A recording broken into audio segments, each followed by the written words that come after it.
Sveiki, mano vardas Greta Rech ir šiandien grįžau su dar vienu nauju video, šį kartą istorijos iš pasaulio. Ir taip, aš žinau, jog visiems daug labiau patinka tikri nusikaltimai video, tačiau kartais reikia padaryti kažką linksmesnio. Ir aš tikrai garantuoju, jog šiandieną ši istorija jūs prajuokins. Timothy Dexter buvo amerikiečių verslininkas, kuris greitai praturtėjo dėl savo pavojingų investicijų, kurios tikrai turėjo jį bankrutuoti. Ir jis neturėjo didelių intelektualinių gabumų, kas juokino aukštesnę klasę, į kurią jisai labai norėjo patekti. Bet ar jisai tikrai buvo kvailelis, kuriam tiesiog sekėsi, ar jisai visą savo gyvenimą visus maustė? Net man, žinant visą Timothy gyvenimo istoriją, sunku pasakyti. Todėl bus įdomu sužinoti jūsų nuomonės komentaruose. Todėl be ilgų kalbų, pradėkime. Timothy Dexter gimė 1747 metais, sausio 22 dieną, Meldene, Masačusetso valstijoje ir buvo airių imigrantų sūnus. Kadangi tėvai buvo neturtingi, jau 8 Timotis turėjo mesti mokyklą, kad galėtų padėti tėvams su įprastais lauko darbais ir dėl šios priežasties jisai buvo neraštingas. Laimei 14 metų jam pavyko įsidarbinti į odos dirbinių parduotuvę. Atidirbęs tenai 7 metus, pabaigęs pameistrystę, jo darbdavys jam padovanojo naują kostiumą. Ir kaip bent jau buvo rašyta, jo pavadinimas buvo Freedom Suit, laisvės kostiumas. Ir aš mėginau ieškoti, kaip atrodo tie kostiumai, ar tiesiog kažkokiu tai rezultatu, bet man vis duodavo ne tą, ką aš įsivaizdavau, visiškai nieko nesusijusiu su kostiumais. Todėl tiesiog įsivaizduokime, jog jisai gavo paprasčiausiai naują, pilną kostiumų komplektą. Na ir žinoma, pabaigę šiuos visus mokymus, Timothy planavo tapti odininku ir pradėti savo verslą. Vienintelė problema, kad tuo metu jisai neturėjo nei namų, nei pinigų, nei realių perspektyvų. Ir jisai nusprendė parduoti savo kostiumą už $8.20. Ir aš tiksliai nežinau, kiek tai būtų dabar. Ir 1767 metais persikėlė į Newburyport miestą. Ir jau po metų jisai turėjo viską, ko norėjo. Namus, pinigus. Tiksliau, tie namai ir pinigai buvo ne jo.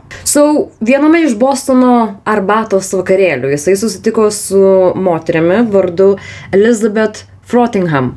Vieno iš jo buvusio bendradarbio našlę. Jos vyras turėjo sėkmingą odos dirbinių parduotuvę ir po mirties jisai paliko jai viską.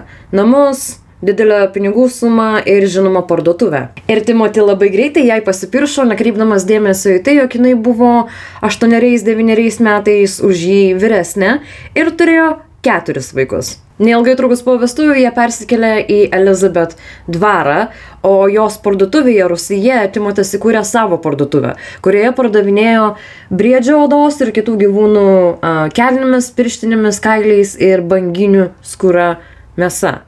Well, blubber. Parodysiu va čia, kaip atrodo, kad žinotumėt. Elizabeth irgi buvo a little bit of entrepreneur ir atidarė savo parduotuvytę, kurioje pardavinėjo siuvimo visokios prekes, reikmenis ir taip toliau. Nieko įdomaus. Timothy pavydėjo savo turtingiams kaimynams ir norėjo būti jo dalimi, todėl nusprendė daryti viską, ką ir jie darė. Jisai pastebėjo, jog visi kaimynai, kuriais jisai žavėjosi, buvo susijęs su politinė scena. Ir jisai nusprendė, jog norint būti jų dalimi, ir jam reikia turėti kažkokią tai poziciją politikoje. Ir jis buvo itin pasiryžęs papulti tenais. Greičiau buvo žiauriai įkyrus. Timotis rašė laiško po laiško vietos tarybai, prašydamas darbo, atsisakydamas nustoti, iki kol negaus. Jo rašysena buvo baisi, o turinys ne tai, kad neįskaitomas, bet ir nesuprantamas. Tačiau tai visiškai nesustabdė Timothy ir jisai rašė ir siuntė jiems tiek daug laiškų, jog taryba sakė, kad tiesiog juose skendo. Beviltiškai bandydami priversti Timothy užsičiaupti ir nustoti siųsti jiems laiškus, jie sumastė jam duoti poziciją kaip informatorių apie elnius. Informer of deer. Ar kada nors girdėjote apie tokią poziciją? Nes aš tai tikrai ne. Nes tokia pozicija ir neegzistuoja. Galbūt egzistuoja kažkur tai, kur yra didelė elnių populiacija, bet tada vadinčiau jais rangers. Bet tikrai ne, koks ten miestas, Newburyport tuo metu. Ir kiek aš girdėjau, kad atsai 19 metų nebuvo pastebėtas nei vienas elnias toje erijoje. Tačiau Timotis apie tai nežinojo visiškai. Ir jisai džiaugiasi tiesiog turėdamas kažkokią tai poziciją politikoje. Ir žinoma, jisai labai didžiavosi savo darbu ir kadangi jis niekados nematė jokių elnių, galvojo, kad lieka savo darbo tobulai.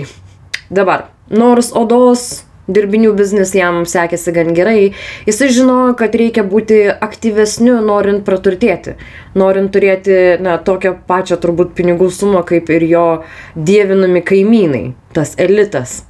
Timothy planas buvo stebėti įvairiausias prekes, kurių trūksta, tada jas visas supirkti, tikėdamasis, kad bus pasiūlos paklausos dėsnis ir vėliau mėginti visą tai perparduoti, žinoma, brangiau. Dropshipping, bet 1700-aisiais tiesiog reikėjo daugiau laiko ir daugiau laivų. Ir jisai paprašė investicijos patarimo savo elito draugų. Tų pačių atseit draugų, kurie jo nekentė. Ir vieni galbūt nekentė jo dėl tiesiog jo, šiurkščios, grubios, nedžentelmeniškos kalbos. Kiti galbūt dėl to, jog jisai gana daug gėrė. Treti galbūt mane, kad kas čia toksai nori dabar ateiti iki mūsų lygio. Tikrai ne, mes to neleisim. Dar kiti turbūt iš pavydo kažkokio tai, o kiti reagavo jį kaip į kažką tai, iš ko galima buvo pasijuokti. Tačiau visi jie norėjo, jog Timočiui nepasisektų. Tie visi elitininkai patarė Timočiui kaupti visas naujai išleistas, tačiau beverčius dolerius, kontinentinės dolerio kupiūras. Aš pamėginsiu paaiškinti taip, kaip aš supratau, tačiau jeigu aš klystu, tai būkite geri, pataisykite mane komentaruose. Amerikos vyriausybė per visą revoliuciją išleido 240 milijonų dolerių kupiūrų, kas sumažino dolerio vertę. Tada dar Britai užtvindė tinklą padirbtais bankrotais ir per 5 metus tie kontinentiniai doleriai tapo beverčiais ir jų niekas niekur nebepriėmė. Tačiau Timotis to nesuprato. Ir galvoju, kad, wow, kokie jie nuostabus draugai, duodami man tokį pelningą patarimą, aš jiems tikrai, matyt, patinku. Ir jisai nusprendė išleisti savo ir savo žmonos santaupas, norint sukaupti visas šias kupiūras. Po revoliucinio karo įvyko kažkas neįtikėtino. Naujai įsteigta Amerikos vyriausybė nusprendė pagerbti šią valiutą 1% jos nominalios vertės. Štai dėl ko Timotis praturtėjo per naktį. Dar ir dėl to, jog jisai prisipirko krūvą europietiškos valiutos, kuri buvo labai brangi ir vertinga pasibaigus revoliucijos karui ir vėl pradėjus prekybai su tolesniuoju, senesniuoju pasauliu. Ir žinoma, visi elitininkai negalėjo tuom patikėti ir ėmė nekęsti Timothy dar labiau. Turėdamas daugiau pinigų, Timothy ėmė investuoti į vairiausius pilietiškus projektus. Vienas iš jų buvo 1792 metais Essexo tilto per Merrimack upę statymą. Timothy nusipirko 10 akcijų statybų statymui ir jam buvo paskirta labai svarbi, labai garbinga vieta atidarymo ceremonijoje. Ir nežinau, ar aš pamenu gerai, bet man regis, jog jisai norėjo prisidėti prie to tilto statymo ir turėti tas akcijas. Vien dėl to, jog jisai gaudavo kažkokį tai procentą nuo to tilto. Ir man regis, ar tai buvo kelių tiltų mokestis kažkoksai tai ir dėl to jisai gaudavo atgal tuos pinigus. Bet tiksliai nežinau. To atidarymo, tos ceremonijos, tos šventės proga Timotis nusprendė padaryti kalbą, pasakyti kalbą, kuri vyko 1793 metais Liepos 4 dieną ir šią kalbą jisai pristatė prancūziškai. Jisai apytiksliai apskaičiavo, kokia jo nuomonė turėtų būti prancūzų kalba, skambėti prancūzų kalba. Ir jisai netyčia toje kalboje visiems palinkėjo vaisingumo, pamaldumo ir vyno. Galbūt jisai dėl to, jog taip didžiavosi, galbūt jam kažkas taip patarė, bet jisai išsiuntė savo kalbą, išverstą anglų kalbą dabar jau, į vietinį laikraštį. Ir laikraščio redaktoriai turėjo patobulinti jo kalbą ir tik tai tada išleisti. Tiesiog, kad žmonės bent jau šiek tiek suprastų, kas ten parašyta. Ir Timotis tame, tą kalbą, kurią išleido į anglų kalbą, jisai tenais dar ir pridūrė, jog žmonės neturėtų stebėtis, jog Timotis moka prancūziškai, kadangi jo nuomonė prancūzai išreiškė save gestais. Ir buvo, žinoma, labai daug įvairiausios kritikos. Ir vieną noriu pacituoti. Jis buvo laikomas ryškiausiu pavyzdžiu, kai silpno intelekto žmogus įgyjo turtus vien dėl sėkmės. Laikas naujam planui. Gana sėdėti. Laikas dirbti. Reikia dar labiau praturtėti. Turbūt mane taip Timotis. Jisai nusprendė investuoti į laivus ir pasistatė 2. Vieno pavadinimas buvo Mehitable ir kito Congress. Ir tai jam leido eksportuoti prekes į Europą ir vakarų Indiją. Timothy nesuprato, kad elitas nebuvo jo draugai. Tačiau jisai matė jų tą patarimą dėl kontinentinių dolerių, kaip, sėkmingai, jisai praturtėjo. Ir jisai turbūt pagalvojo, jog jie buvo tiesiog geri draugai ir jeigu ne dėl jų jis nebūtų turtingas. Ir jisai nusprendė dar kartą paprašyti pagalbos, patarimo. Investicijos patarimo. Ir tuo metu jo nekentė visi dar labiau, kadangi jam tai pasisekė. Kodėl čia taip? Ir iš tikrųjų mėgino dar labiau jam pakenkti. Timothy savo laivais į Karibų jūrą įsiuntė daugiau nei 40 000 lovų šildymo tų tokių keptuvių. Žinot, tie tokie dalykai, kur atrodo kaip keptuvės 2 sudėtos, į kurias sukraunat anglių karštų ir tada pakišat po lovą, kad būtų šilčiau žiemos metu.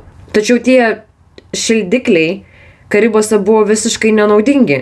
Karibuose šilta, karšta, bet laivo kapitonas pardavė juos kaip molasses ladles. Tai melasos samčius, va taip jie atrodo, daugiau mažiau. Karibai buvo didžiulis cukraus gamybos taškas, todėl šie lovos šildikliai, melasos aparatai buvo pilnai išparduoti, visiškai išparduoti. Ir tai nebuvo pirmas ir paskutinis siuntinys į Karibus. Antrą kartą jis išsiuntė Biblijas, kurios tuo metu buvo visiškai nereikalingos. Tačiau Timothy'ui pasisekė dar kartą, kadangi krikščionių misionieriai atvyko likus vos kelioms dienoms iki siuntos. Po sėkmingų šildančių keptuvių ir knygų Timotis nusprendė išsiųsti vilnonines pirštinės į Karibų jūrą ir vakarų Indiją. Aš žinau, kvaila idėja, tačiau Timothy'ui ir vėl pasisekė. Mano draugas, kuriam daviau šiek tiek paskaityti apie Timothy gyvenimą, pasakė, kad Timotis iš tikrųjų tai buvo kvailas, būtent kai ateina kalba apie investicijas, tačiau laivų kapitonai buvo protingi.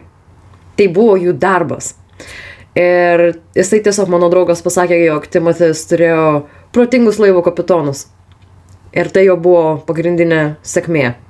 Galima pasiginčyti su tuo, bet iš dalies sutinku ir iš dalies galima daug ką dar pridėti prie to. Bet tuo metu pro šalį plaukė Azijos laivai. Ir matyt, jie susitiko, kapitonus su kapitonu pasikalbėjo ir Azijos tie visi, pirkliai supirko tas vilnonės pirštinės, kadangi jie keliavo į Sibirą. Kai kurie šaltiniai teigia, kad tie prekybininkai buvo iš Portugalijos, tačiau nemanau, jog yra kažkoks tai skirtumas. Svarbiausia tai, jog visi Timothy pirkiniai, kuriuos jisai mėgino siųsti, visą laiką buvo pilnai išparduoti. Kas, žinoma, padarė Timothy turtingesniu su kiekvienu pardavimu. Bet tai dar ne viskas. Newburyport turėjo didžiulę benamių kačių problemą. Ir vietos valdžia nubalsavo jų nenužudyti. Ir niekas nežino, ką su jais dabar daryti. Kitą dieną Timotis į vietinį laikraštį įdėjo skelbimą, sakydamas, kad nusipirks kiekvieną beglobį katiną ar katę ir su jais gerai elgsis. Tada Timothy pripildė savo laivą katinais ir išgabeno juos į Karibų jūrą, kur kaip tyčia atsirado didelė žiurkių problema. Timothy pardavė visas šias kates plantacijoms kaip kenkėjų kontrolę savo sandėliams, taip pat dalį kačių pardavė kitiems laivams, jog, irgi padėtų nuo žiurkių, kad žiurkės nepatektų į laivą, o tos, kurios pateko.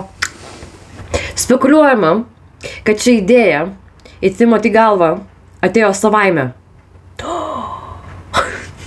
Kitas pelningas įvykis nutiko, kai Timothy išgirdo 2 jūreivius, besiskundžiančius apie daiktus, apie prekes ir jie kažką tai pasakė Timočiui susijusiu su banginio ūsais. Ir tiksliai aš dabar negaliu pasakyti, ar jie patys neturėjo kam parduoti ir Timotis pagalvojo, hei, parduokit man, man sekasi, žinau, kaip šitas verslas veikia jau, aš jau OG. O gal tiesiog mėgino apgauti jį, kad jisai specialiai nusipirktų tuos banginio ūsus, kurių niekas nenorėjo pirkti. Na, žodžiu, esmė tame, kad Timothy nusipirko 340 tonų banginio ūsų. Ir tai buvo absoliučiai visi banginio ūsai, kuriuos galima buvo gauti tuo metu. Na, ta vieta, kur, ne ūsai, ne kaulai, ne dantis, ta vieta, per ką filtruoja, jie taip valgo. Žinot, apie ką aš kalbu. Nesmerkit manęs per daug, aš kvaila, aš suprantu tai, žinau, bent tiek. Bet, žodžiu, Timothy visiškai monopolizavo šį visą banginių ūsų verslą. Ir ką dabar? Ką dabar su jais daryti, kur juos dėti, kam parduoti? Kas juos pirks? Ir neilgai trukus jisai nusprendė parduoti banginių ūsų su 75% antkainiu. Nes netyčia, gal tyčia tiesiog monopolizavo visą banginių ūsų verslą ir tiesiog jis neturėjo konkurencijos. Todėl jisai galėjo savo prekes parduoti už kiek tik tai panorėjęs. Tuo metu į madą atėjo korsetai, kurie buvo padaryti iš būtent banginio ūsų, kadangi buvo tvirtesni ir lankstesni. Ir vėl Timotis praturtėjo. Užsidirbo tikrai didelę sumą pinigų.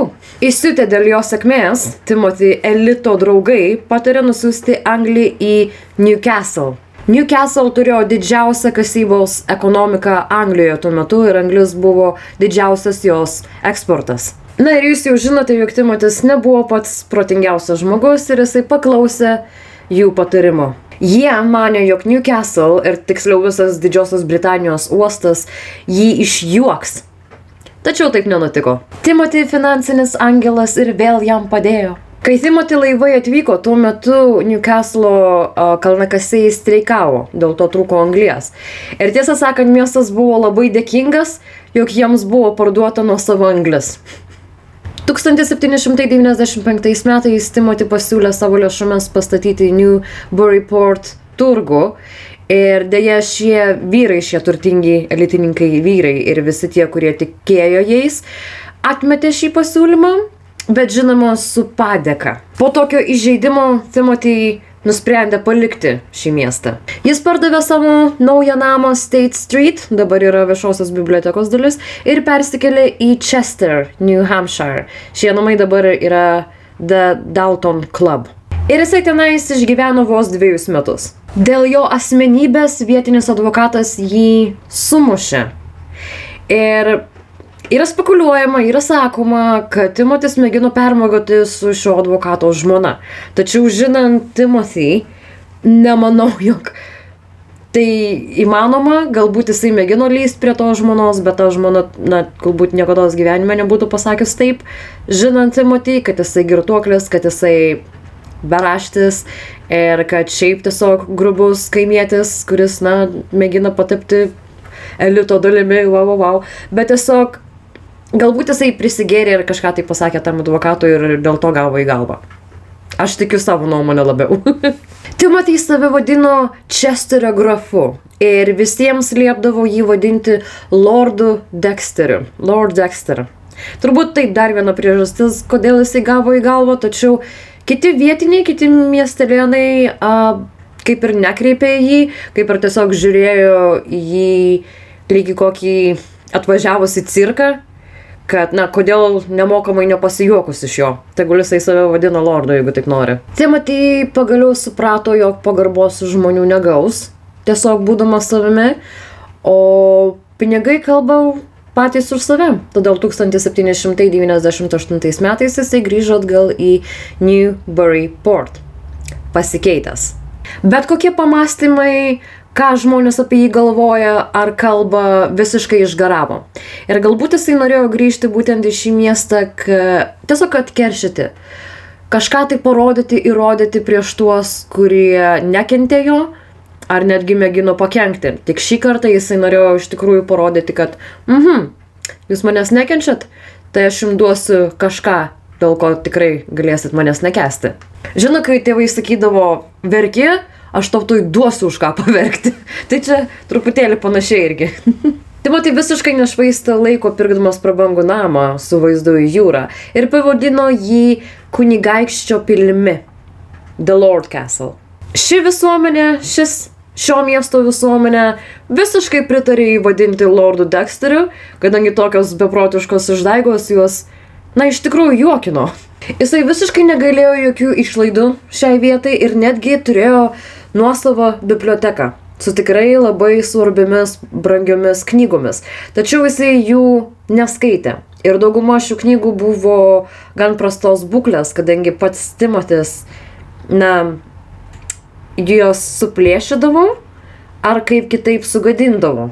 Tada dar, žinoma, turėjo prabangės visokios karietas, žirgus ir jisai norėjo kreminės spalvos žirgų iš pat pradžių, tačiau po kažkiek tai laiko, neilgai trukus, jam atsibodo tie arkliai ir jisai pakeitė juos pilkos spalvos žirgais.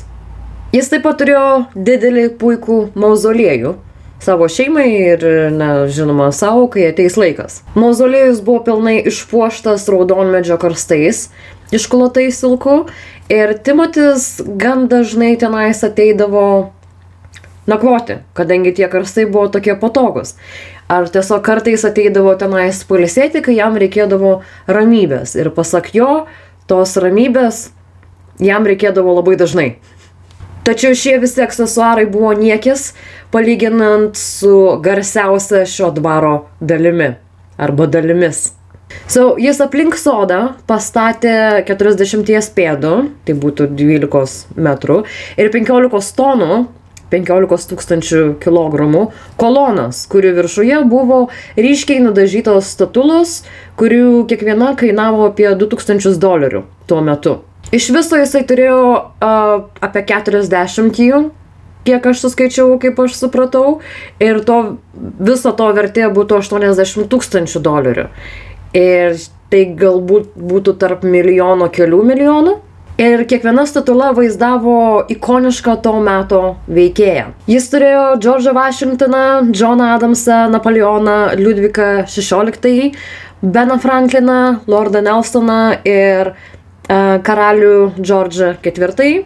Taip pat buvo įtrauktas Thomas Jeffersonas. Statant Tomo Jeffersono statulą, Timotis pastebėjo, jog dailininkas užrašė, jog Tomas parašė nepriklausomybės deklaraciją, ką jis ir padarė. Ir Timotis ėmė ginčyti su tuo dailininku, jog Tomas parašė Amerikos konstituciją, o ne priklausomybės deklaraciją. Timothy pratrūko, išėjo namo ir grįžęs laikė rankoje ginklą.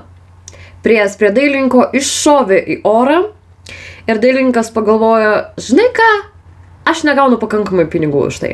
Ir pataisė, sakydamas, kad Thomas Jeffersonas parašė ne Amerikos konstituciją, o nepriklausomybės konstituciją. Timotis buvo paprastas žmogus ir nereikėjo labai daug norint jį pralinksminti. Ir jisai gan dažnai keisdavo tuos pavadinimus ant statulų. Tai jam buvo pramoga čiokia tokia. Ir žinoma, paskutinė statula buvo jo paties. Savo statulą jisai skyrė garbės vietą šalia Džordžo Vašingtono, o ant jo buvo parašyta: aš esu pirmasis rytuose, pirmasis vakaruose ir didžiausias filosofas vakarų pasaulyje. Būdamas 50 metų, Timothy parašė knygą pavadinimu Marinata žinantiems, arba dar žinoma kaip Paprasta tiesa sitoje suknelėje, kurioje jisai skundėsi politikais, dvasininkais ir savo žmona.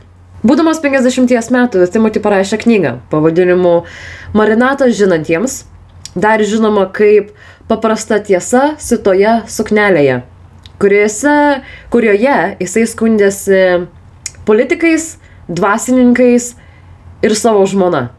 Vieni tai laikė kaip memuarais, kiti laikė kaip savotiškų manifestų.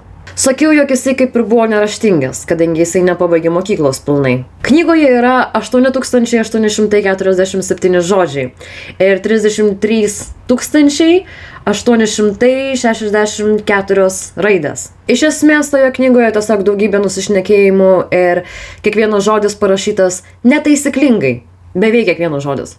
Vos ne kiekvienas žodis parašytas netaisyklingai. Dar jis visą tai parašė be jokių skyrybos ženklų, dėl ko gavo labai daug kritikos nuo savo skaitytojų. Tačiau nepaisant didžiulio ego, Timoti nusprendė paklausyti ir išleidęs antrąją dalį pridėjo visus reikiamus skyrybos ženklus. Į vieną lapą.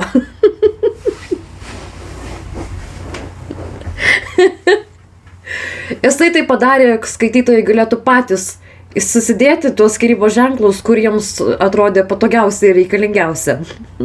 Ir netgi toje antroje dalyje tos knygos Timoti pasakė, jei jums nepatinka, kaip tai skaitoma, tai pataisykite save patys. Tačiau tai visiškai nesutrukdė knygai sulaukti didelės sėkmės. Ir iš pradžių Timoti davė šią knygą visiems nemokamai, tačiau po tos antros dalies ši knyga buvo perspausdinta dar 8 kartus. Ir aš net nebandysiu skaityti tos knygos, ar tuo labiau mėginti versti tai, ką jisai pasakė į lietuvių kalbą, nes aš žinau, kad bus visiškai nesąmonė. Aš tiesiog paliksiu linką, kaip ir visą laiką aprašyme, kam įdomu, tiesiog pavartyti patiems, pamėginti pasiskaityti, ką jisai parašęs buvo, nes aš girdėjau, Countdown Killa yra padaręs video apie jį ir mėgino skaityti be jokių visokių kablelių, taškų ir panašiai.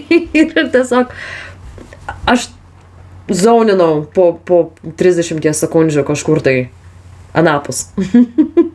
Grįžtant prie tų sodų, kadangi tos statulos buvo labai populiarios ir šiaip pats sodas labai gražus, keletas vietinių jaunų merginų ėmėsi tenais kaip ir dirbti. Padėti su daržais, padėti su gėlėmis, krūmais ir visa kita.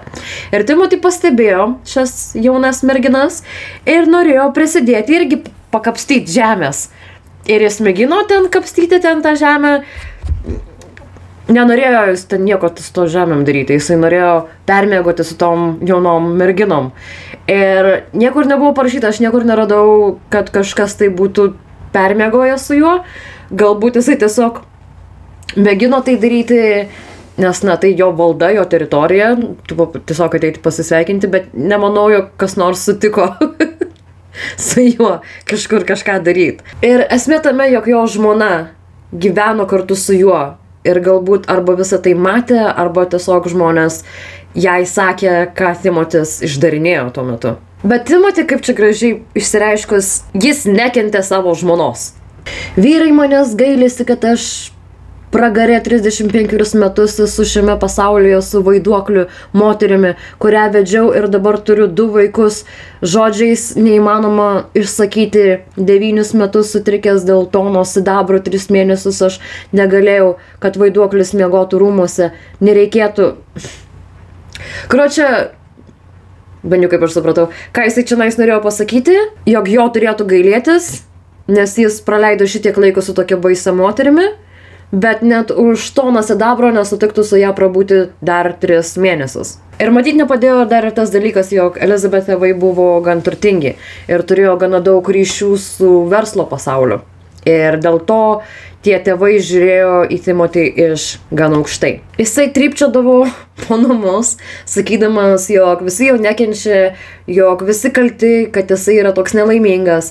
Ir kai tai nepadėjo, kai visi tiesiog ignoravo jį dėl to, jisai ėmė savo svečiams tada sakyti, jog nekreipkite dėmesio, jeigu pamatysit po namus slankijantį vaiduoklį. Tai mano žmona, tai mano žmonos vaiduoklis.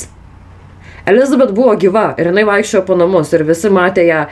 Ir Timotis tiesiog visiems sakydavo, vaiduoklis, nekalbėkit su ją, nekreipkite dėmesio. Kaip? Kaip tu antiek nekenti žmogaus, bet visiems toliau gyveni su ją. Kaip sakiau, Timoti mėgdavo išgerti ir jisai kartu su savo sūnumi gana dažnai keldavo vakarėlius, vos ne kiekvieną dieną. Ir galiausiai tie namai patapo skylę. Pilnai tikiu, jog Timoti pats susižlugdino savo reputaciją ir bendravimą su šeima. galbūt netgi viską, kas buvo aplink jį. Bet, nepaisant Timothy ir Elizabeth santykių, jie sugebėjo susilaukti 2 vaikų. Abu vaikai, kaip ir Timothy, mėgo išgerti. Galbūt dėl airiško kraujo, galbūt dėl kitų priežasčių. Jie, kaip ir jų tėvas, buvo visiškai debilai. Nepaisant to, kad Timothy sukišo gana daug pinigų ir nusintė juos į gan prestižinės mokyklas, kad gautų patį geriausią įsilavinimą, kurį galima nusipirkti už pinigus. Sulaukęs pilnametystės, Timothy sūnus Samuel nusprendė, kad yra pakankamai suaugęs ir nori pradėti savo verslą. Jisai paprašė Timothy krovininio laivo, kad galėtų vykti į prekybos misijas, būtent pagrinde į Angliją. Tačiau netrukus paaiškėjo, kad Samuel paveldėjo tik tai Timothy IQ, o ne jo sėkmę. Kadangi ką tik atvažiavus, jisai visus pinigus paėmė ir pralošė. Ir dėl to jam teko vykti atgal pas tėvelį. Be nieko. Timothy dukra Nancy? Ji buvo jauna ir graži ir dėl to turėjo daugybės piršlių dėmesį, tačiau kiekvienas mesdavo ją po susitikimo su jos tėčiu Timothy. Galiausiai jai pavyko ištekėti už mokslininko iš Yale'o, kuris labai sužavėjo Timothy savo intelektu. Žinoma, nėra sunku tai padaryti, kai kalbama apie Timothy, tačiau santuoka nebuvo ilga ir tuo labiau nebuvo labai laiminga. Mokslininkas, ir aš nežinau jo vardo, todėl aš tiesiog sakysiu mokslininkas, jisai susitokė su Nancy vien tik tai dėl jos pinigų, vien tik tai dėl Timothy pinigų. Tačiau po vestuvių iš karto suprato, jog Timothy yra šykštus niekšas. Ir vos tik tai gimus jų dukrytei, skyrybos buvo neišvengiamos. Ir Nancy po skyrybų su dar didesnė alkoholio problema grįžo atgal pas tėvus. Ir kai buvo rašyta, jai buvo liepta atsiskirti nuo visuomenės. Matyt, tai buvo kažkoks tai tabu vis dėlto, kad kaip čia susituokus, dabar dar vaikas ir iš karto skyrybos, kur taip matyta.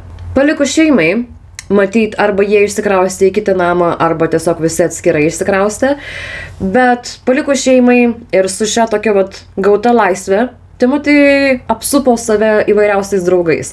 Poetais ir visokiais kitokiais pataikūnais, padlaižiais, su kuriais jisai labai dažnai ir dar daugiau gerdavo. Kaip ir nekeista, kaip ir galima tikėtis, Timothy draugai nebuvo patys protingiausi. Jie turėjo vos veikiančias smegenų ląsteles. Jo mėgiamas draugas poetas buvo žuvų prekiautojas, kuris pardavinėjo pornografiją, kad užsidirbti pinigų prie šono. Kitas narys buvo būrėjas, kurio geriausias draugas buvo, turbūt geriausia draugė, buvo višta. Višta buvo geriausia draugė. Tiesiog skaitai šitą istoriją ir negaliu patikėti. Ir matyt, dėl tokio gyvenimo jis vis dažniau mąstė apie savo paties mirtingumą. Kas gedės jo, kas džiaugsis, kas ką kalbės apie jį, kokį palikimą Timothy paliks po savo mirties šiam gyvenimui. Timothy nusprendė atlikti visai nedidelį eksperimentėlį, kad pamatytų, ką žmonės iš tikrųjų galvoja apie jį. Timothy suklastojo savo mirtį, papirko šeimos narius, kad irgi vaidintų, jog taip, jisai iš tikrųjų mirė. Ir į vietos laikraštį įdėjo skelbimą, sakydamas, kviesdamas visus į savo paties laidotuvės. 1800-aisiais, lapkričio 14 dieną, Timotis pasislėpęs už krūmų stebėjo savo ekstravagantiškas laidotuvės. Ir stebėjo ir žiūrėjo ir klausėsi, kas ką kalbėjo apie jį. Ir eksperimentas kaip ir pasiteisino, kadangi į jo laidotuvės atėjo net 3000 žmonių.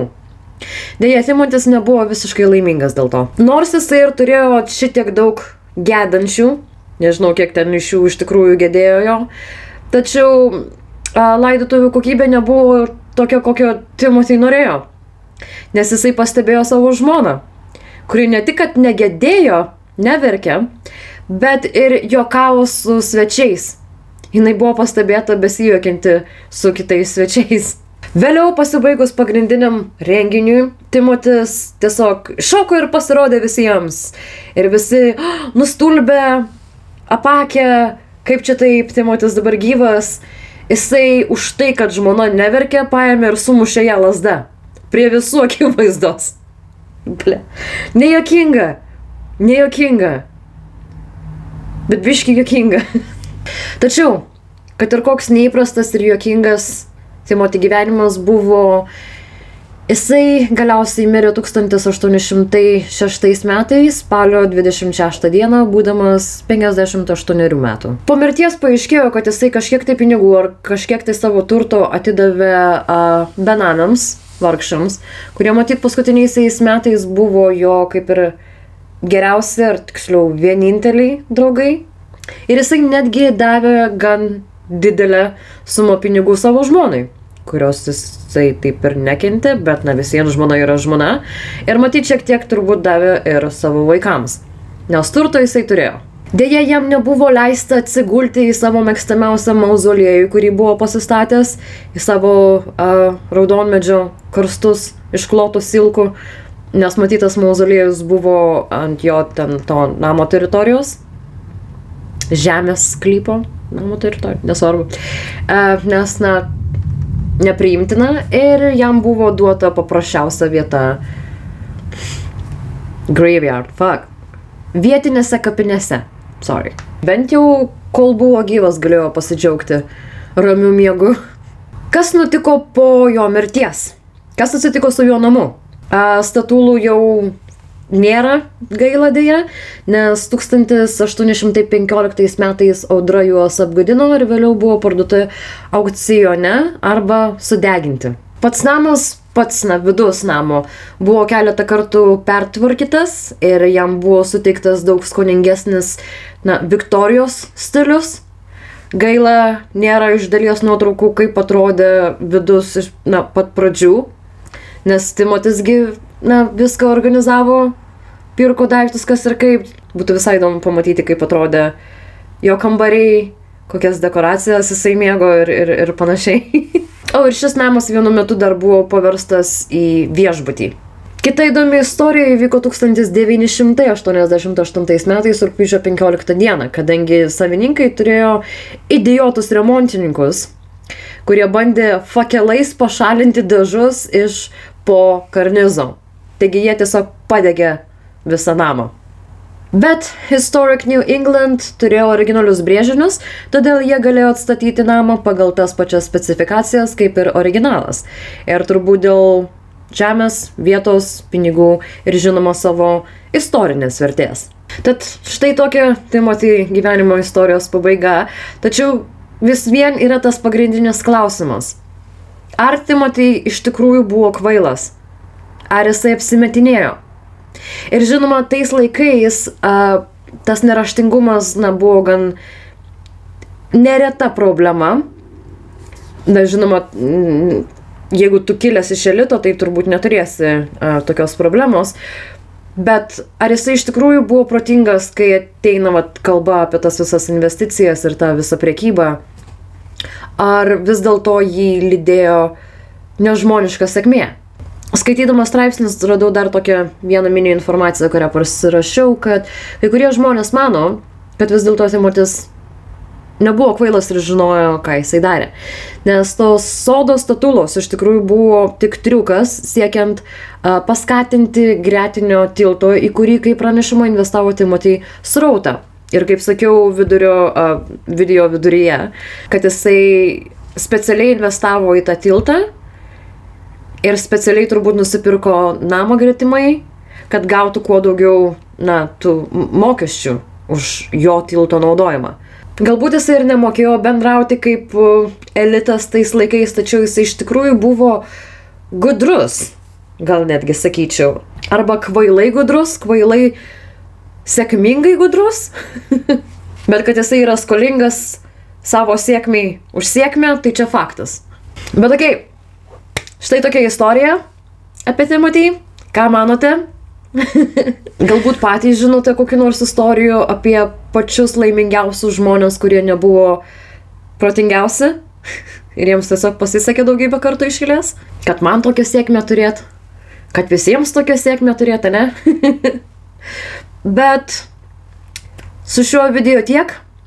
Ačiū Jums visiems už šiandienos dėmesį ir kaip visada pasimatysime per kitą video. Bye!